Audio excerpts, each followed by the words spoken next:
Well, okay, this is one of the things that they do, okay, which is a tradition you may have to do.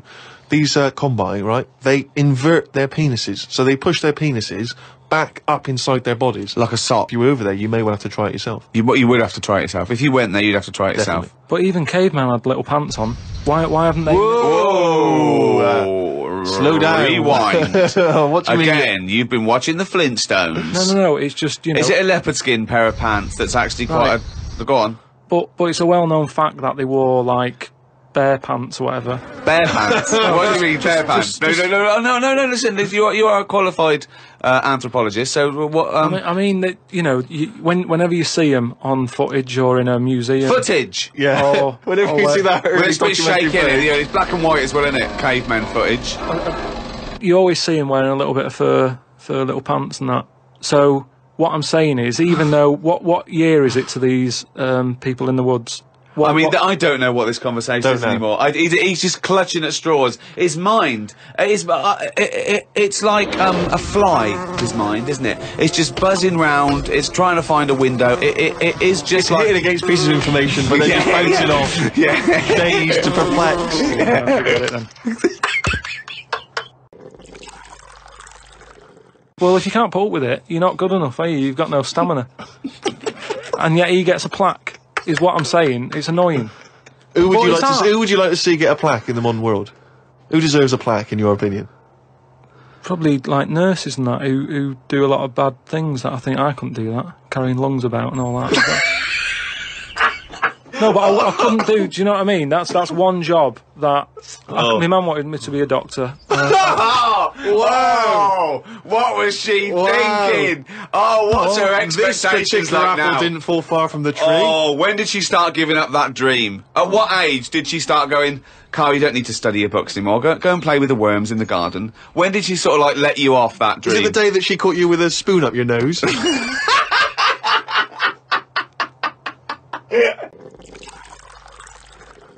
Carl used to carry around a book that was called the Top 50 Freaks of All Time. Well, it's interesting you should mention that, because we actually had an email from Richie, who says that he's been a fan of ours for many years and he's listened to lots of the radio shows we've done in the past and things. And he says, of all the people you've discussed, Carl, in the past, including some of the people from your you know, odd magazines, who would you most like to spend the day with, of all those people that you've encountered? Favourite of all? Well, certainly who you would want to spend time with, who you feel would be the most fascinating, the most interesting. You know, I mean, let's just recap on some of the... Pillow Man, the bloke with no arms, no legs that can roll a cigarette with his mouth. Yeah. No? Not impressed with him? That's not sufficient. What about the three-legged juggler? So, hang on, let's just recap. This was a man with 3 legs? 3 legs, right. And it said his job, he became a juggler. Okay. Not using the gift that he's been given. What you suggest? Anything. Running, swimmer. Just... You know. Yeah. But yeah, what are the others? What are the other ones? There was a picture of a gentleman who was fascinated by him. He used to play the piano. Oh, he's got a tiny head, doesn't he? Yeah, that's that. That's the one who he sort of ages fast. Right. So like every other week he's having a birthday and stuff. And yeah, that was weird. He's not having a birthday every other week. His body's just aged, so as the appearance, his biology is sort of like he's 70, but he's only like 15. They don't have a birthday every week. You idiot. But yeah, I don't know about knocking about with one a long time though. That's only for a day. I suppose it depends what I'm up to.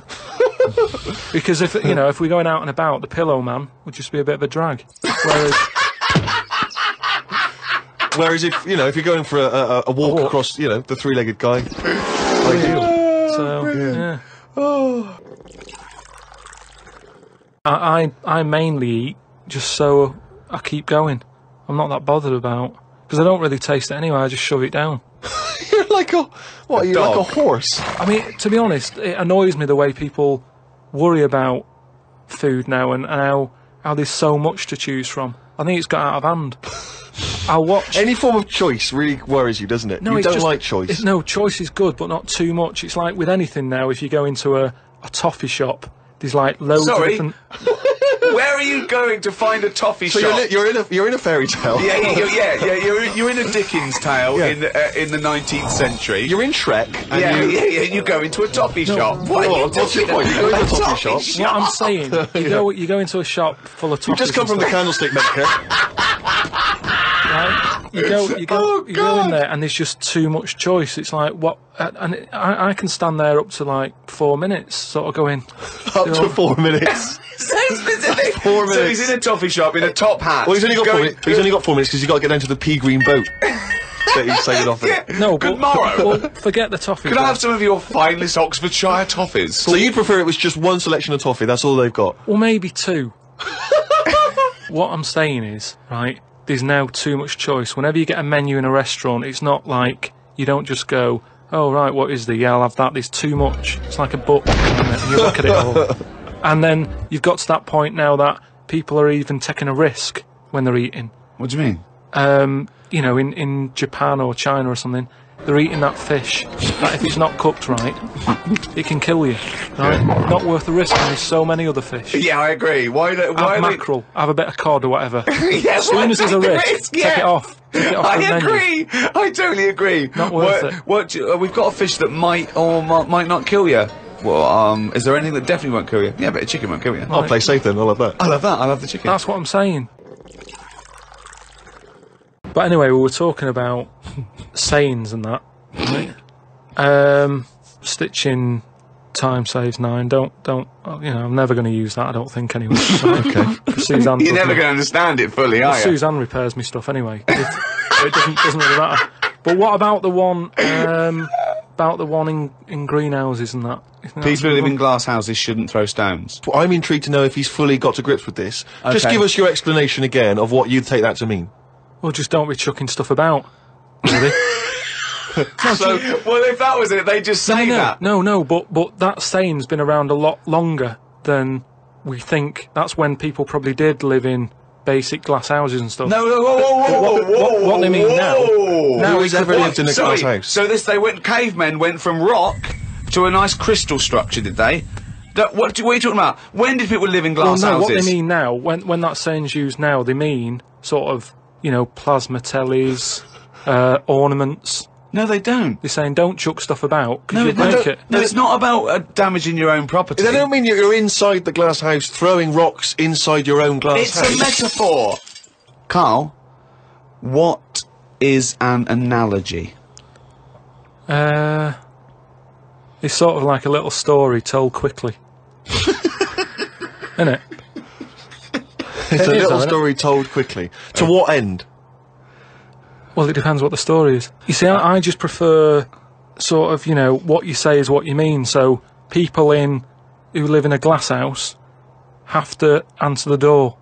I don't know what that means. I don't know what that means. I mean, Because you may be a genius, because I don't get that. People who live in glass houses have to answer the door. Okay, let's hear his explanation. Because the people knocking at the door will be able to see you because it's a glass house. But you have to add a number of other things, other caveats. Surely, if you live in a glass house, don't walk around naked. Yeah. If you live in a... These are literals. But just the idea that in your head there should be sayings for people who live in glass houses. Who is it that's living in a glass house? Well, I'm not talking about them. It's just that if everyone else is bringing up about these people who are living in glass houses, let's get to the real problems they've got. He still hasn't got to grips with the idea of the metaphor or the simile. Well, here's another saying, right, that I learnt recently from a mate, right? Oh, there's an elephant in the room. Okay, I haven't heard that one, but explain it to me. It's like how, you know, whenever we go out for something to eat or a drink or something, it's normally after about 5 minutes the sort of topic gets onto the shape of my head. Yeah. But what I'm saying is, it's interesting how, like, I'm the elephant in the room, right? Nobody's talking about it. You mention it once, suddenly it's the talk of the town. It's what I mean. Everybody starts joining in, going, well, yeah, it's round, but it does suit you. And these are people who I don't even know sometimes, and they're all dipping in. And that is an elephant in the room. So you don't want people to discuss the shape of your head or the lack of hair. You would feel better. You would feel happier that they didn't mention that. Sometimes I think it's better that it's out there. It's made me a stronger person, though. It's the same way, you know, we were talking about religion and that. Samson Delilah. Yeah. He got weaker without hair. Whereas with me, I think it's made me stronger. But would you ever wear a wig? Not really. What I was mean, a long wig like Samson? well, the only time I wanted a wig was when I did jury duty once, right? And it was annoying that I was sat on the jury, right in front of, like, these criminals, right? Everybody else has got disguises. The judges have them wigs on, right? That's not disguises! That's a disguise. That's why judges wear them, right? So No! Well, then why if they print their name in the paper and have a picture? What do you mean it's a disguise? it's a disguise, isn't it? No! If it was a disguise, they'd go in with one of those glasses with a nose and the beard attached if it was a disguise. All judges would look like Groucho Marx if it was a disguise. Well, I'm just saying that's what annoyed me when I was sat there on the front row, right? I couldn't have been any closer to the criminals, right? I was sat there and I thought, why didn't I just pop a little wig on or a pair of glasses? I'd love to have seen you in the front row at Crown Court. No, I'd because love to see it because in this country you're not allowed to show pictures of jurors. You can't take photos in a courtroom, so there's always these sketch artists that draw drawings, and it's on the news. The idea that we'd have seen 11 people and a sort of Krusty the Clown figure would have been amazing. Yeah, I would love to see the artist do an interview, because it would be like complicated people. Oh, hey, he looks characterful, and then just a little round head. Charlie Brown. Charlie Brown sitting on the end.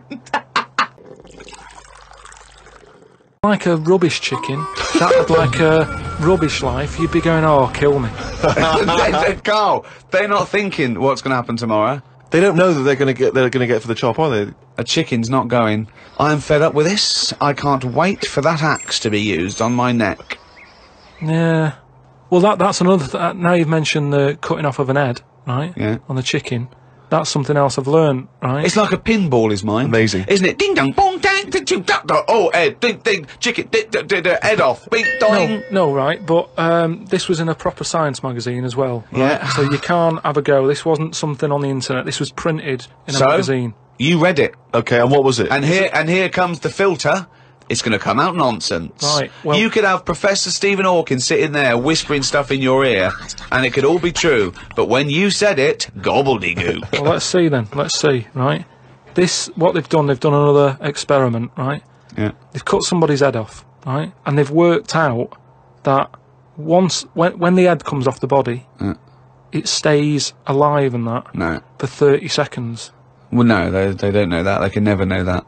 No, they did it. They did this No. experiment. What's alive? What's head. alive? But there's loads of issues here. One, no one's experimenting with human beings cutting their head off, Carl. Well, two, no. So you read No. this in what? Executioner's Monthly? This is in No, a two, proper... Carl, it's what your definition of alive is. Because you can be alive and have no conscience. No, but this is where it gets weird, right? Yeah, I haven't told you that. this is where it goes. You talking about it. So the head's off, right? Yeah. And what they did was they chucked a load of questions at it.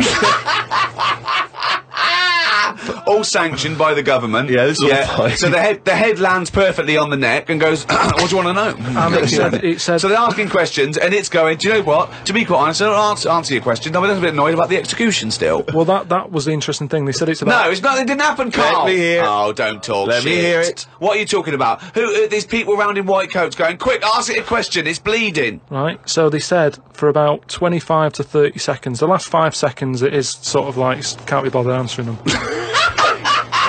Right, but prior to that, But apart from that, they were chucking stuff. I don't think it spoke. I don't think it was like 2 and 2 4 and stuff. It was more. It was to do with blinking. so blink once if you say yes, blink twice. So they told it, said, listen, when you die, you're probably not going to be able to talk because your jaw's going to be on the ground. You're not going to be able to open your mouth. If you do, you'll fall over backwards and hit your head.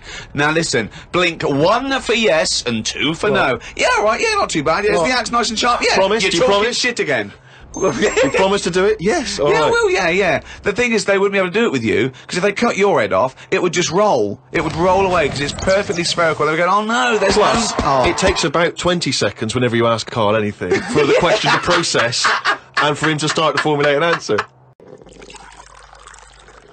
Carl, Joe from Bradford asks, what body parts can you live without?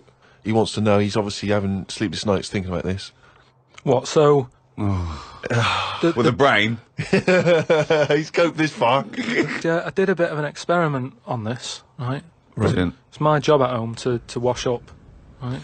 Suzanne does. She gives you all the really big responsible ones. Yeah. She sort of like pays the bills and wires the house. And you go, what can I do? And you can go, well, you can go and play with the worms in the garden. Yeah. So anyway, so it's my job to wash up and that, right? And I thought to sort of make it interesting and stuff. I thought, I wonder if I can do it, right? If I didn't have any thumbs. And so what did you do? So I just sort You of sliced off your thumbs. I just sort of held them in, and it's amazing how, like, it took me ages. Just having that one thing gone. Well, it's part of our evolution, the opposable thumb. Basically, that's when we soared. These are milestones in human evolution. The opposable thumb, the forward-facing eyes, the upright. These are massive things in taking us out of the animal kingdom. And one day, Carl, you'll walk upright. But what do you mean about eyes facing forward? You mean before we got here, there was people whose eyes were looking in their head? So, when you were doing this experiment, washing up, you say that you found it difficult, it took you ages. So you didn't just give up once you realised how essential thumbs were. No, you actually washed up everything. I just think of Suzanne walking in and Carl's there, just covered in water and very liquid suds, standing on a pile of broken crockery. Yeah, plunging his face into the sink every 30 seconds and just swishing his head around. But we talked about the washing up thing before, haven't we? And I sort of look out of a window, so the sink's in front of the window. Yeah. And that's why I quite like washing up, because I can just look out onto the street, see people going past. There's like a local homeless fella called Franco. You know, I look out, that he's all right and everything. Sure. But I was looking across the way, right, and there's some there's some Chinese people who live in a flat, right, really small flat, and they're up till all hours. I don't know what they're doing. But they decide to back up at about 3:30 in the morning. Right? They're always really noisy and that. But above them, there was some woman, right, who the sort of bedroom is on par to our kitchen, right? Yeah. So I'm sort of washing up, Yeah. and I sort of look across and see this woman with like, you know, no pants on and that, no bra and that. Naked. Yeah, just That's the word you're looking for. yeah, she's just wandering about, you know, on that. So I was like, oh, what's going on here? So I carried on washing up and that, right?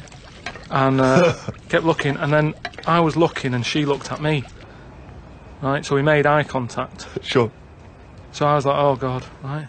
So what I thought the best thing to do was sort of drop me pants a little bit. just a little bit, just like, you know, I had boxer shorts on and that. I thought if I just show a little bit of sort of arse cheek, then it's kind of like, right, we quits.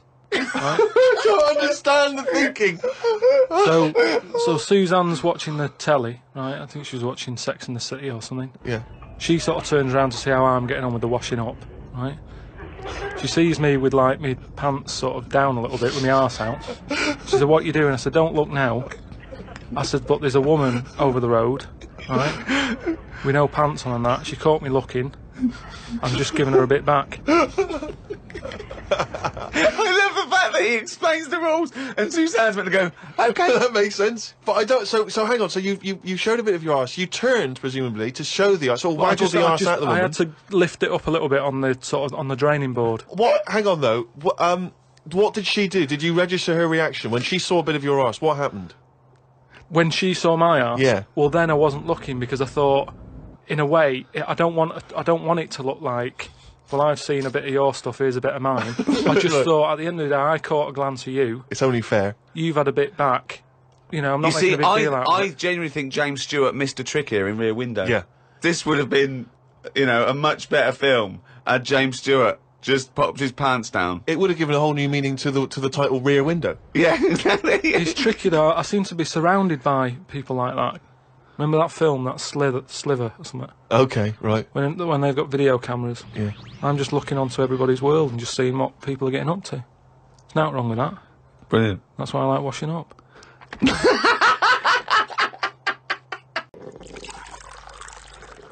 I've sort of turned into like an old person where the little jobs that you shouldn't enjoy are now the main event. So But like, hold on, though. How old are you? You're 31, aren't you? 32.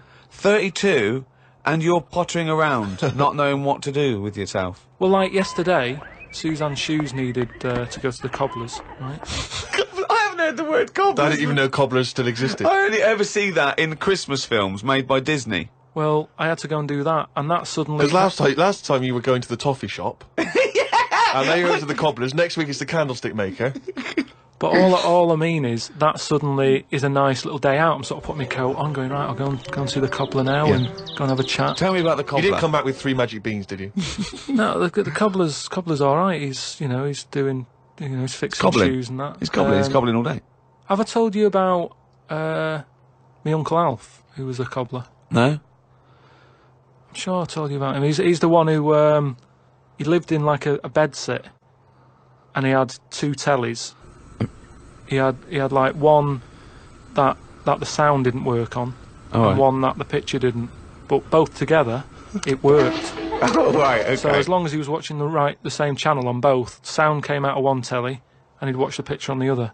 Brilliant. And he slept in like a rubber dinghy, right? But he was... Whoa! You can't just let that slide. Why did he sleep in a rubber dinghy? He just liked boats and stuff, and he sort of... Yeah, I like boats, but they're better on the water. Beds are better to sleep on. Boats are better to sail on. Well, he just had it in there. It's a bed set. It was really tight space. Boat sit. He's got this. It's moved into a dinghy set. He's got this dinghy, so he's thinking, well, rather than it get in the way, I might as well use it. Yeah. Right? But he was a cobbler, and he used to like repair like my shoes and that, right? Yeah. But he'd always sort of overdo them, right? So What do you mean? like, Fancy. do you know like Pimp My Ride on MTV? Yeah. Because he does up shoes, he'd go mental on them. What do you mean? There was the stereo. Yeah. Well, no, There was horns. He'd sound... Here Go comes faster Carl stripes down the Yeah, side. yeah. Here comes Mr. Pilkington. He's got the fastest shoes in the land. No, he'd just make shoes that would last forever. So instead of putting like 1 sole on, he'd put about 5 on. So it looked like one of them built-up shoes that you never see. He'd just put loads of stuff on. They'd last forever, but they did. But they look like I was- orthopedic shoes. Yeah, yeah. It just like suddenly I was like 6'7" whenever he'd sort of sorted my shoes out. But he's a cobbler, and it's work. That's always there for you, isn't it? I suppose so. So you went out with to take Suzanne's shoes to the cobbler. Yeah, so that's it. Yeah, so I just took him to the cobblers and that was like a nice little job for the day. I got a leaflet through the door saying, if you want to walk a dog, the rates are good. I don't know what they pay and that. And I thought if I do that and get a paper round, 2 in 1. Sorry, you just went from a job, right, where you were the head of production at a radio station, dare I say it, on... can I discuss your... Well, it was an all right wage. Yeah. It was very good. But I wasn't happy, so it's pointless. No, I know that, but to go from the head of a department on a lot of money to walking dogs and doing a paper round, I don't know. No, but it's about being happy, isn't it? I know, but that's commendable if that's true, but... okay. And that makes you happier. Well, I haven't walked the dog yet, but I'm just saying if I do... I mean, I'm not taking it if it's raining. I'm just thinking if it's a nice sunny day and I fancy a potter, I'll go round to her and say, well, how much are you paying? I'll take the dog a walk and stuff. But I can't believe some of the words that have cropped up. Potter, cobblers, toffee shop. It's very, very strange. Do you live in Narnia? I think, therefore, I am. Cogito ergo sum. But we don't need to know the Latin bit. Why is everyone always going back to Latin? It was ages ago.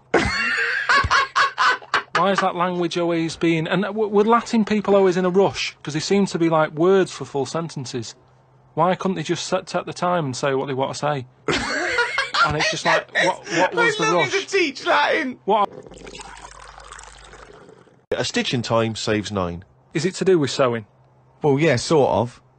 So it's not that clear. So if you got a jacket, Yeah. and the seam starts coming undone, oh, there's a little bit of seam. I'll leave it.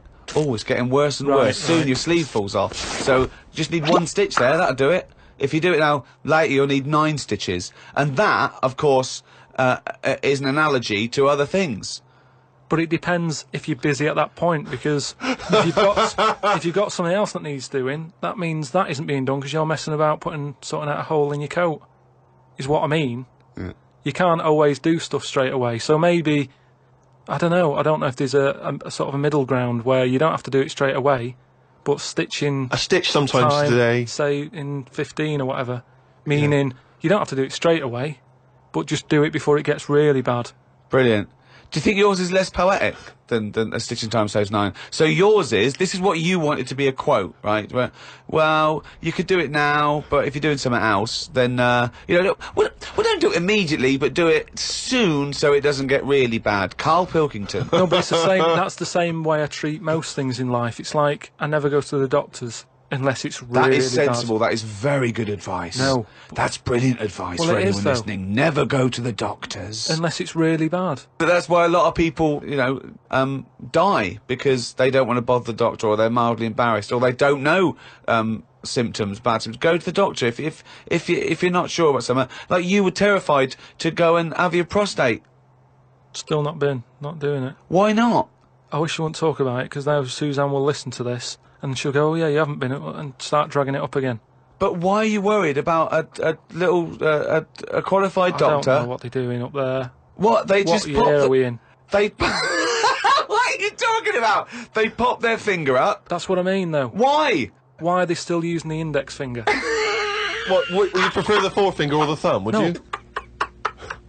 No, what I mean is, we've got... Or a thumb on a stick, some kind of thumb on a stick. Yeah, would you prefer it to A be mechanical thumb, a Okay. robot thumb. Why isn't it just a little camera? Well, they put the camera up if they initially discover something.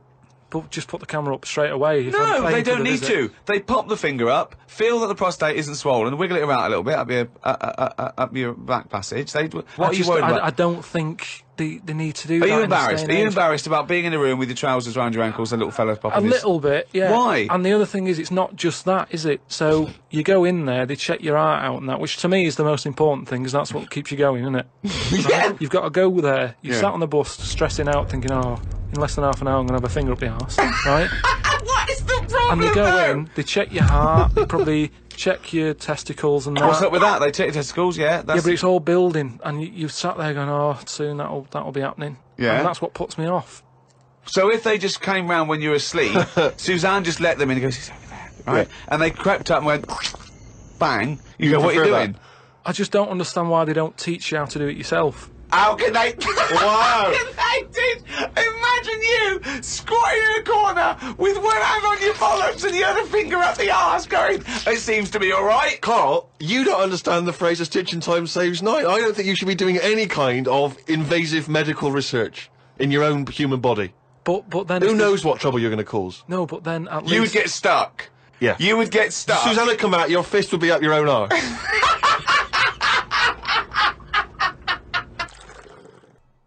if we're going to invent something, right? Forget like the traditional way of people having kids, right? The way they have it away in that. You have a little What do kid. you mean? What do you mean?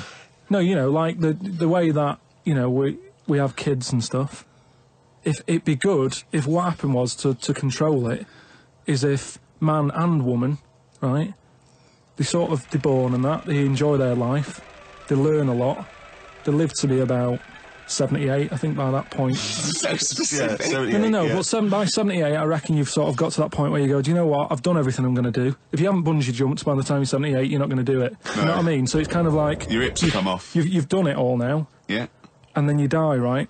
So, say if everyone had that, they live to be 78, but then, just as you die, you have a little baby inside you, and as you die, your life carries on.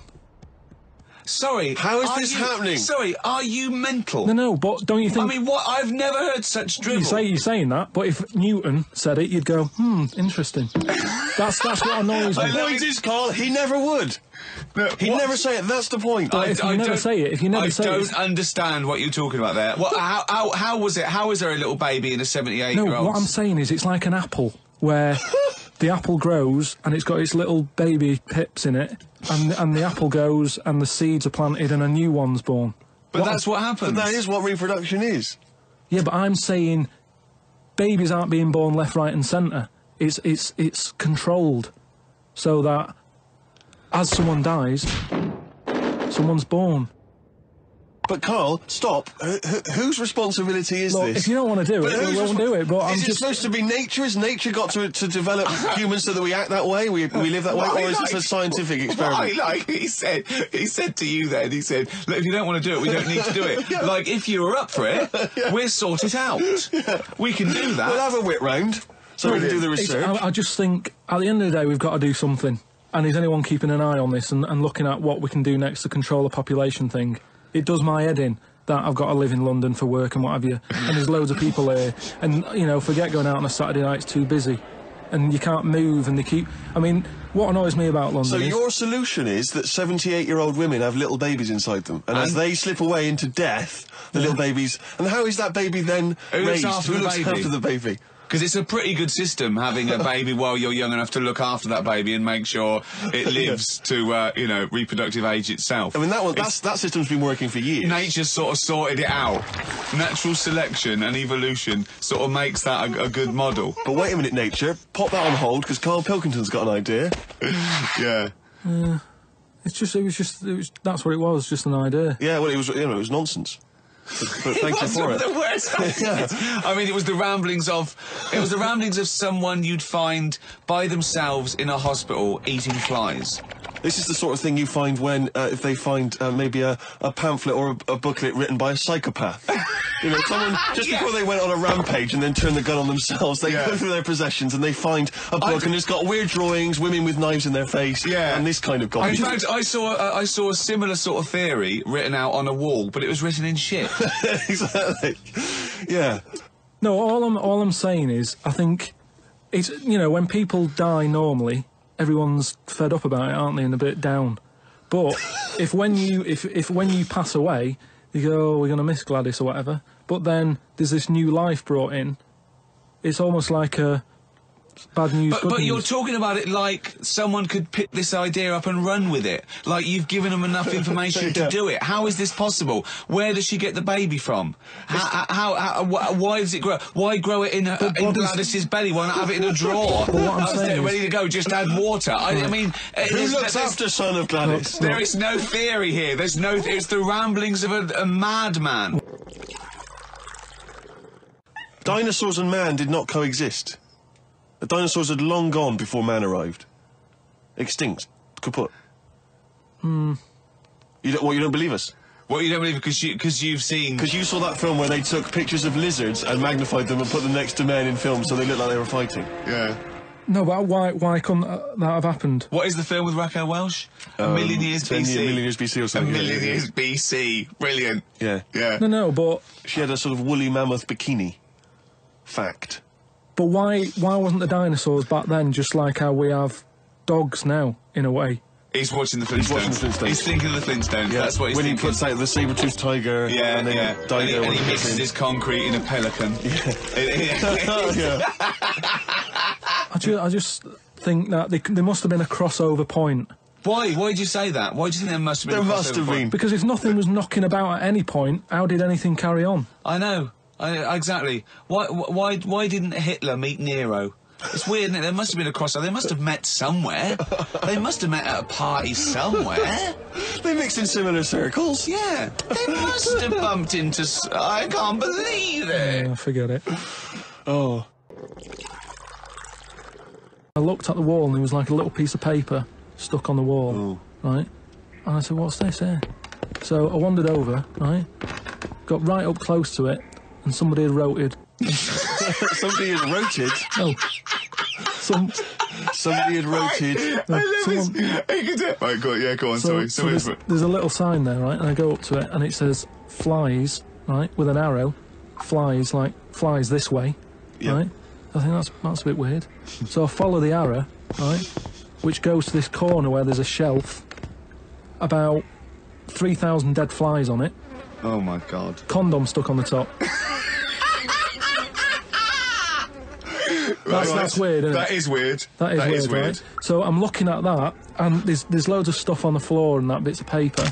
Picked up this bit of paper, right? And it had, like, in biro and that, it looked really old, like it'd been there years.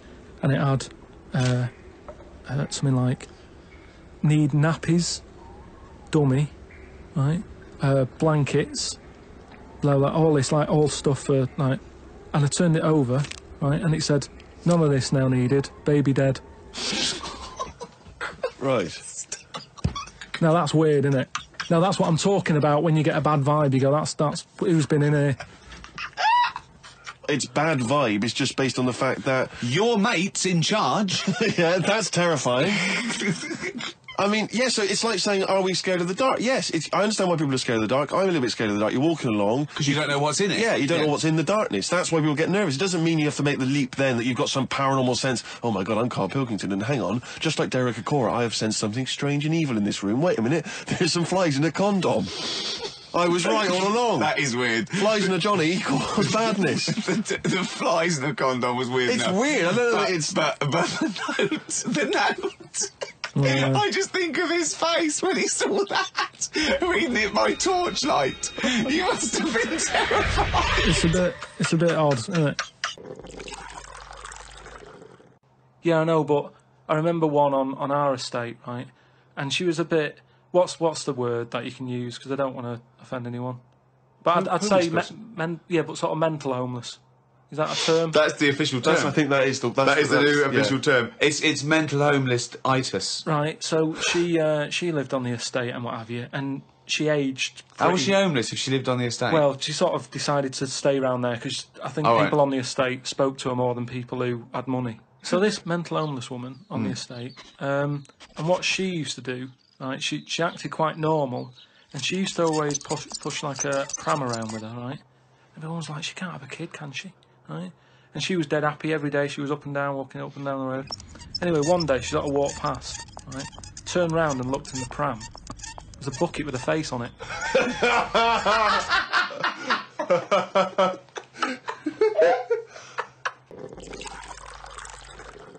You're telling me you've never, like, when you've been in a gym or anything, you've not just sort of turned your head, had a look and gone, all right, yeah, that's all right. Yeah. So let's just get this question right. Have we ever been in a gym and just taken a sneaky glance at a man's genitals? Is that your question to us? Right. For me, it's the same as when you see someone who's a bit odd, two heads or whatever. Well, I'll be honest. If I was in a gym and a bloke came in with two heads, I'd look. What I don't think people realise is, right, it is hard eating a little kangaroo knob. Right? Really? How do you know? No, it's just, you think about it and you go, oh, I couldn't do that, right? But what they never mention on the TV programme, which I think takes it to the next level, right? They're eating that at like 7:30 in the morning. Sure. Right. Which is worse, innit? Yeah. Do you know what I mean? If I was there and Ant and Dec said, right, Karl, eat the knob, I'd go, hang on a minute, give us a few hours, let me get some rice and that on my belly and just sort of fill me up a little bit more. I'll pop back at about 6:30 this evening. Right. Have it ready. And I'd be happier then. It's just that thing of, you don't want to eat animal genitals on an empty stomach. So what are you saying? You could I'm saying, like, I could eat a knob at night, but just cut that there. We'll loop that. If any DJs are listening, just take that quote. I could eat a knob at night by Karl Pilkington. Maybe do a dance remix. Yeah, I think maybe you're sort of a house producer, and you could maybe get some kind of high energy beat going, and then we could just send that out to some of the gay clubs. I'm sure it'd be really popular. Please, anyone send us, that loop with a nice little, funky house beat. Karl Pilkington saying I could eat a knob at night. Do you know the other week when I came up with, like, a different idea of how we can sort of make the world run and that?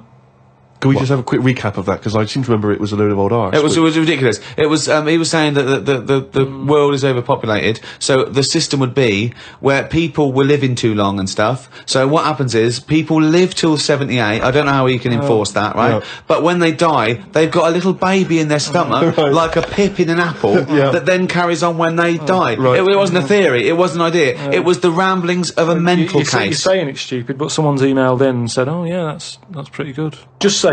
If that's a no, right? I've been thinking. It is a no. What about if we do it the other way, right? Ah, go on. Somehow, I don't know how. A kid has an old lady. That's what it's going to be, isn't it? A child will give birth to an old man. No. What I'm saying is, right? Go on. work the other way round. Come on then. So if somehow we can inject something in like a body that's just died, right? Listen to this. Imagine this as notes. So when he hands it into the Nobel people, and they go, if there's a way that we can inject something, they go, well, what? Well, I don't know the chemical formula, but something HO2. Right. So anyway, so you inject it in the temple. He's narrowed it down to the temple. So what happens? She sort of wakes up, Amazing. right? And she works the other way. So, like, she might be 77. Yep. And then she'll have a birthday, she's 76. And she's working that way. Right. If you know what I mean. Okay. Are you with me? No, keep it. Because the thing is, you've got... I'm really scared. Yeah. I'm really scared. This is the maddest thing you've ever said. This is madder than the old lady with the pit like an apple in her belly. It sort of did work. No, it didn't work. It worked in your head. It's like a dream that you wake up and go, oh, I've got a great theory. This is it. Let me just tell you the ending, because the endings works out a bit better. Go on. What I'm saying is, when you die, at the age of... 78. 9 months... What? At the age of 9 months, because that's when you come out... What do you mean when you die at the age of 9 months? You're not scared of dying because you're now a baby, so you don't know what's going on anyway. So there's no fear. So you missed out a bit here. So this woman, what, literally gets younger and younger? I think when she's in her 20s, she's in her old age, Rick.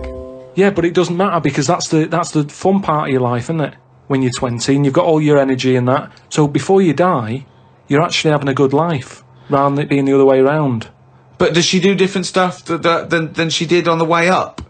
Because she's already lived 78 years, hasn't she? Don't forget. She was a baby once, and she grew to her years, then someone stuck a needle in her head and said, right, back you go. No, we'll forget all that bit. Forget all that bit. How did we forget that bit? What I'm saying So is... she died and she doesn't remember all her... This is a new life, is it? Let me just leave you with this. Right, you're talking shit. Explain yourself. But aren't the family getting younger as well? What's happened to the family? Forget it then, we'll leave it as it is. No, leave it as it is, shall we? Shall we? Can we all agree on that, guys? Now, should we agree to leave it as it is? Is that all right? Because I don't want to hear any more from the diaries of Charles Manson. No, it's. I mean, you're a fucking maniac.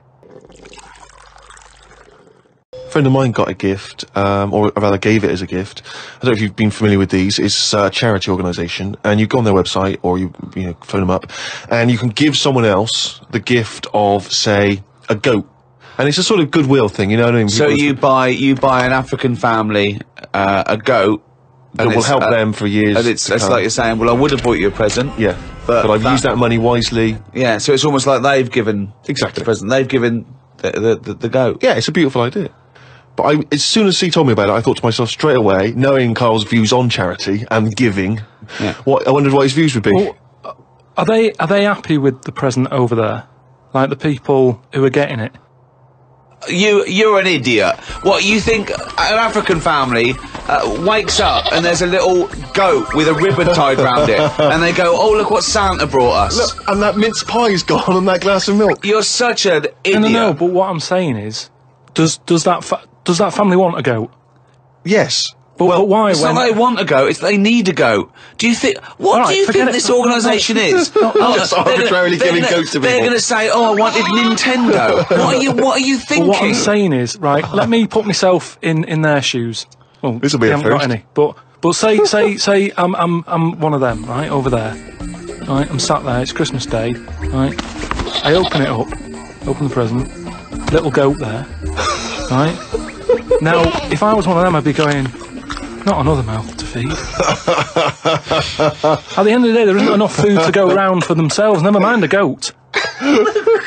Don't they say, like, having a dog and that is quite expensive? Sometimes they say, you know, what with all the injections you've got to give it. Well, I'm assuming it's all above board. The goat's had its injections. That's what some of the money goes towards. It's just a way of redirecting cash. But the thing is, why do they want that goat? What's the main reason? What does a goat give you? Milk. Right. Now, wouldn't it be easy to just send them a bottle of milk? Without all the hassle and the headaches that come with it. That's all I'm saying. And the other thing is, think about the goat. That was happy over here. Suddenly, it's on barren land. No grass. I'm gonna burst! What do you think? We didn't send a goat from here. I'm saying, who's happy at the end of this, right? You've got a fella who hasn't got a present over here because the mate bought him a goat, right? So yeah, let's do this properly. So there's a tick. He's not happy, right? Then you've got the person who's opened it, who, like you said, wanted something else, right? It's a goat. They go, who's going to look after this, right? So tick, they're not happy. And then you've got the goat going, what am I doing here?